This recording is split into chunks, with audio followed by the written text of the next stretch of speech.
Leah here from leahversai.com, and in this video we're going to look at finding charge and isoelectric point for a peptide, where the peptide can be anywhere from a dipeptide, 2 bound amino acids, tripeptide, 3, or poly, many.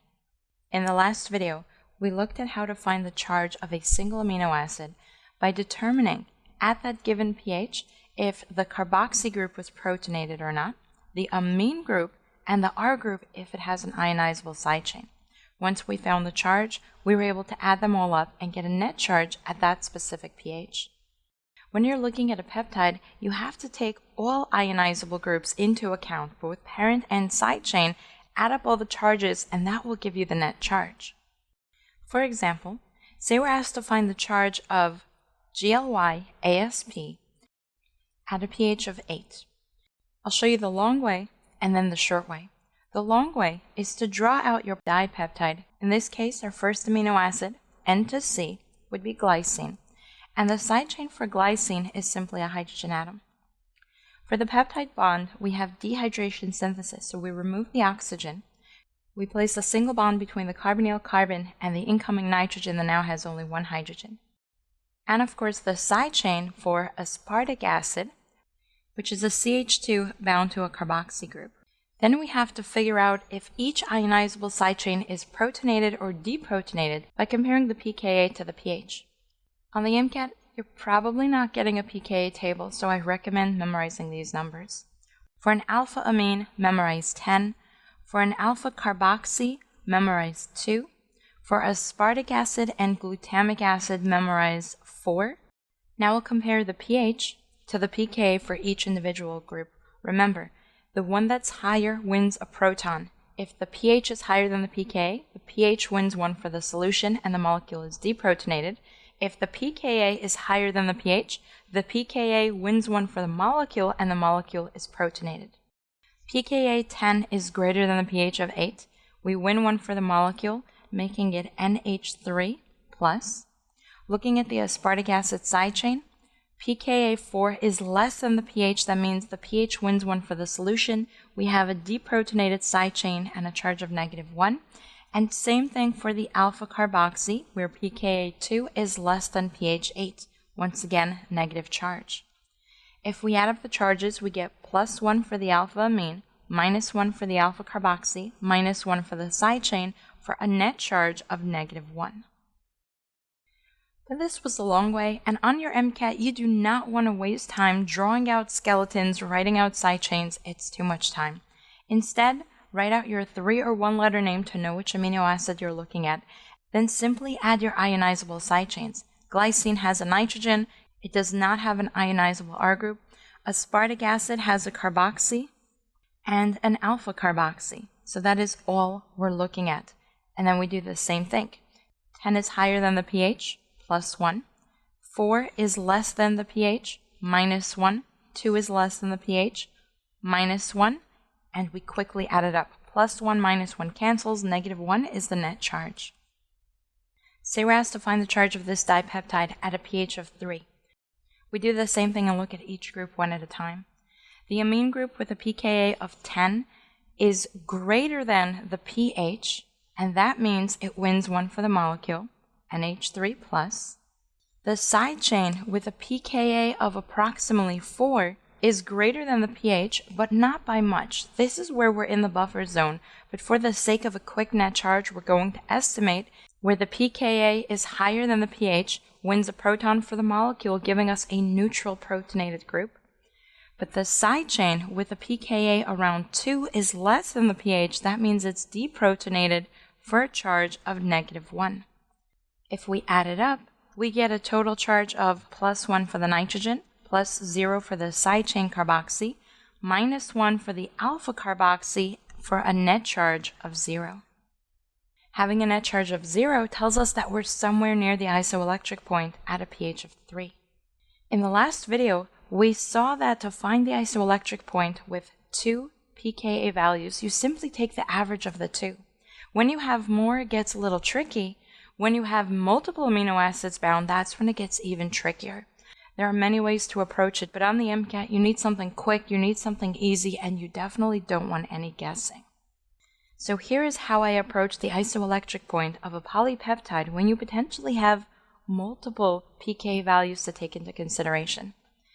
Instead of doing the guess and check method, where you guess where the pH is approximately 0 and then find the pK above and below to average, I like to start with knowing exactly which two pK values to choose.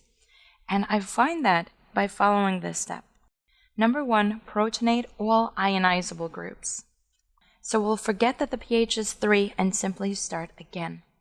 A protonated alpha amine has NH3+, protonated carboxy is 0 in both cases. The second thing we do is find the net charge, and this is going to be your maximum charge because every time you deprotonate, your charge will go down.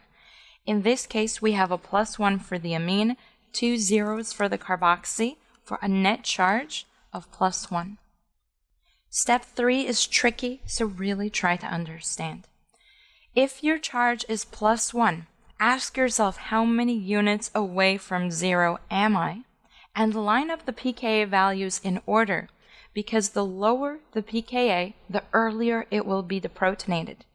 If we line them up here, we have approximately 10, approximately 4, and approximately 2. Lining them up in order, we have pKa values of 2, 4, and 10. If the pH is under the pKa, meaning it's lower than the lowest pK value, that's when we have the fully protonated molecule. So this structure would exist at a pH of something less than 2. For example, a pH of 1, a pH of 0.5. So at a pH of 1, the charge we already determined to be +1. Every time you raise the pH to go above the next pKa, you're going to deprotonate one more group. Because if we raise the pH to, say, 3, then the ionizable group that has a pKa of 2 is going to lose its proton. But instead of calculating it all over again, simply drop the charge by 1. Between a very low pH and pKa 2, we have a charge of +1. If we raise the pH to in between the next two units, the charge drops by 1, and that means we have a charge of 0. If we raise the pH in between the next pKa, meaning we raise it above a pH of 4, which is in between 4 and 10, the charge should drop by 1 more. It would be -1. If we raise the pH to above the highest pKa, we have a fully deprotonated molecule, and this is where you're going to have the lowest charge of -2. Let's prove that really quick before we go back to step 3 and see what happens if we have a pH of, let's use this one as 7, and we'll make this one 12. At a pH of 12, we're going to deprotonate the nitrogen, giving me NH2 with a charge of 0. We will deprotonate the carboxy for a -1 and deprotonate the carboxy for a -1. When we add it up, we have 0, -1, and -1 for a net charge of -2 as predicted. I want you to try this for every pH to prove to yourself that the trick works, and then remember this. Step 3 is to find the pKa before and after the 0 charge. In this case, we have a charge of 0 at pH 3, but it could have been 2 something, it could have been 3 something. In this case, we're doing an estimate, so it will be 3. What we're looking at is where do I get a charge of 0? In between which two pKa values? It's in between the alpha carboxy and the carboxyl group of aspartic acid. And so we take the average of those two pKa values. In this case, we have 2 plus 4, the average over 2, which gives me 6 over 2, that's 3, and that's what we estimated. If you're given pKa values, the numbers will not be as clean because you'll be rounding from values off a table, but the idea is still the same. Let's try this again by looking at the tripeptide made by lysine, glutamic acid, and histidine. We're not going to draw out the full polypeptide. Instead, we'll simply look at which ionizable groups we have. Remember, you have to know your amino acid side chain, so you have to know what we're looking at here. Lysine is the N-terminus and has an alpha amino. Lysine is also a basic amino acid with a nitrogen that has a pKa of about 11. which you do need to memorize. Glutamic acid has a carboxylic group with a pKa to memorize of approximately 4. Histidine has an aromatic ring with an ionizable nitrogen at a pKa of about 6. It also has an alpha carboxy with a pKa about 2. So let's go ahead and find the PI. Step 1, protonate everything. NH3 plus, N, we'll just put an H plus. You don't have to worry about the exact specifics. How many hydrogens, doesn't matter. A neutral carboxylic acid and a neutral carboxylic acid. +1 for a protonated nitrogen. Step 2, we're going to find the net charge. That's +1 for the alpha amine, +1 for lysine, +0 for glutamic acid, +1 for histidine, and +0 for the alpha carboxy, for a net charge of +3. We have a fully protonated molecule, and this is going to be your maximum positive charge that you're going to get on this molecule. Step 3, we're going to find the pKa before and after the 0 charge. What does this tell me? If I have a maximum charge of +3, to get to 0, I need to go up to +2, +1, and 0. That means I need to jump a couple of pKa units. That means I need to cross them out one at a time. If I'm at +3 to start, to jump up to +2, I have to get past the lowest pKa. That would be 2. To get to +1, I have to go past the next one, which is 4. To get to 0, I have to go past 6 to the next pKa. So it'll be between 6 and the next one, which in this case is 10. If you didn't follow along as I was talking, write it out, get comfortable seeing it, and then try to do it in your head. To write it out, we're simply going to list all the pKa values in order. 2 for the alpha carboxy, 4 for the side chain carboxy, 6 for histidine, 10 for the alpha amine, and 11 for lysine. If the pH is below the first pKa value, we have a charge of +3. Going between 2 and 4 would give me +2. Going between 4 and 6 would give me +1. Going between 6 and 10 would give me 0. And that means 6 and 10 are the pKa values to average. And so I set up my equation. And so the PI is equal to 6 plus 10 over 2. 6 and 10 is 16. Divided by 2 is 8. And the PI for this molecule is equal to 8. Perhaps you're already with me, but I suspect that you're potentially confused and want to see this drawn out again. So let's try one more example by finding first the charge of the polypeptide charge at different pHs and then going back and applying the trick to verify that the PI trick works. First thing we need to figure out is which amino acids are we referring to when we say charge. C gives me cysteine, H gives me histidine, A is alanine, R, arginine, G, glycine, and E, glutamic acid. We're not going to draw them out. We're not going to fill in all the side chains. All we're doing is adding ionizable groups. We'll start with an alpha amine on cysteine. Cysteine has an ionizable side chain with an SH. Histidine has an ionizable side chain with a nitrogen. Alanine does not. I just put an X to remind me there's nothing there, but it still saves me time from having to draw it out. Arginine, it's complicated, but all we're looking at is nitrogen. Glycine is just a hydrogen, so we'll put an X because it's not an ionizable side chain. Glutamic acid has an R group carboxy, but it also has the alpha carboxy. We'll use estimated pKa values that you have to memorize. If you're not comfortable with them, go back to my amino acid tutorial, which has a table of all the values. You can find that on my website, along with this entire amino acid tutorial series, practice quiz, and cheat sheet, lateforsci.com/aminoacid. The pKa values to memorize is 10 for the alpha amine, 8 for cysteine, 6 for histidine, 12 plus for arginine, 4 for glutamic acid side chain, and 2 for the alpha carboxy. If we follow the earlier trick, the first step was to protonate everything and get the charge. So let's go ahead and protonate everything.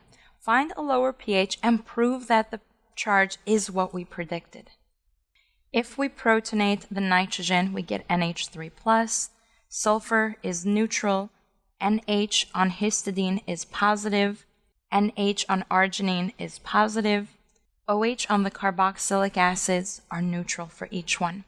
If we add them up, we get +1 for the alpha amine, +1 for histidine, +1 for arginine, zeros for everything else, and a net charge of +3. This would happen at a pH lower than the lowest pKa, which in this case is 2. So let's see what happens when this solution has a pH of 1. If the pH is 1 and the pKa is greater than the pH, the pKa wins 1 for the molecule and it will be protonated. 10 is greater than 1, protonate nitrogen. 8 is greater than 1, protonate sulfur, it's neutral. 6 is greater than 1, protonate nitrogen. 12 is greater than 1, protonate nitrogen. 4 and 2 are both greater than 1, protonate the carboxy for a neutral group. We added up and verified that yes, we have 3 positives, 3 zeros for a net charge of +3. Let's see what happens if we raise the pH to 4. 10 is greater than 4, we protonate nitrogen. 8 is greater than 4, we protonate sulfur. 6 is greater than 4, protonate nitrogen. 12 is greater than 4, protonate nitrogen. 4 is equal to 4, and this is where we get half protonated, half deprotonated, so we'll say half hydrogen, and that gives me a charge in between protonated and deprotonated. Protonated would be neutral, deprotonated would be -1, so we get -1/2. Remember, when the pH is at the pKa, you're in the buffer zone, and that's half protonated, half deprotonated. And finally, 2 is less than 4, which means it's deprotonated for a charge of -1. Adding the charges, we have +1, +2, +3, -1, and -1/2. This gives me a net charge of +1.5 or 1.5. Let's see what happens if we raise the pH to 7. 10 is greater than 7, protonate nitrogen. 8 is greater than 7, protonate sulfur. 6 is less than 7, deprotonate nitrogen, give it electrons, keep it neutral. 12 is greater than 7, protonate nitrogen. 4 and 2 are less than 7, deprotonate each one for a negative charge. This gives me a net charge of +1, +1, -1, -1. At pH 7 we have +2, -2, which is 0. That means the isoelectric point should be somewhere in that zone, but we're not done. Let's try this one more time at a pH of 10. pH of 10 is equal to the pKa 10. That means half of the alpha amine will be protonated and half will be deprotonated. The half that's protonated is going to give me a charge of +1. The half that's not protonated is going to give me a charge of 0, and that means the charge will be +1/2. pH 10 is greater than pKa 8. Sulfur is deprotonated for a charge of -1. 10 is greater than 6, giving me a neutral nitrogen. 10 is less than 12, so we protonate the positive arginine. 10 is greater than 4 and greater than 2, so we deprotonate the carboxy groups, giving each one a negative charge. If we add up the charge, we get +1/2, -1, +1, -1, -1. Notice I only focused on the charged groups because the neutral groups are neutral. This gives me a net charge of -1.5 or -1.5. Just to complete this exercise, let's look at a pH of 13, knowing that it's greater than every pKa on this molecule. At a pH of 13, every side chain will be deprotonated because 13 is greater than all of the pKa values here. That means nitrogen will be neutral, sulfur will be deprotonated -1, nitrogen is neutral, each carboxy is deprotonated and -1. The total charge will be a negative sulfur and 2 negative carboxy groups for a net charge of -3. Do you see what we did here? We proved the charge at different pH values. Now I want to show you what happens when we actually line up the pKa values in order. Because lining up the values will simply be a shortcut for what we did. We start with the lowest pKa value, 2 for the alpha carboxy, and then increase. 4 for glutamic acid, 6 for histidine, 8 for cysteine, 10 for the alpha amine, and 12 for arginine. If we take the pH below the lowest value, everything is protonated, and the groups that are protonated to give me a positive charge are nitrogens. That means the alpha amine, nitrogen on histidine, and arginine for a net charge of +3, as we proved when we saw the pH of 1. Now the pattern, we expect the charge to go down by 1 every time we jump above a pKa value. So if we jump between 2 and 4, we expect it to go down. That would be +2, +1, 0, -1, -2, -3. Let's see if this pattern matches up with any of the numbers we predicted. At pH 4, we said 1.5, and 4 is in between +2 and +1. Well, what's the middle of 2 and 1? 1.5. At pH 7, we predicted a charge of 0. 7 is between 6 and 8. That would be 0. At pH 10, we estimated -1.5. We predicted a charge of -1 under pH 10, a charge of -2 over pH 10, and what's in between -1 and -2? -1.5. Finally, when we go above the pH of the highest pKa, we get a charge of -3. We have already predicted that somewhere near pH we expect a net charge of 0, the isoelectric point. But if you didn't go through all of this, you would still get there, because doing this trick will show you that somewhere in between 6 and 8 is where you would get your isoelectric point, and you simply set up your equation. Pi is equal to pKa1 plus pKa2, the one that is directly above and below 0. So if 0 is between 6 and 8, we have to use 6 and 8. Divide that by 2. 6 and 8 is 14 over 2 is 7. And that's what we've already predicted. If you were given specific pKa values, your calculations would be slightly different, but very close to 7, as we predicted here. For more practice on this, be sure to check out the amino acid quiz link below. Be sure to join me in the next video, where we look at different simple reactions involving amino acids, as you're required to know for the MCAT.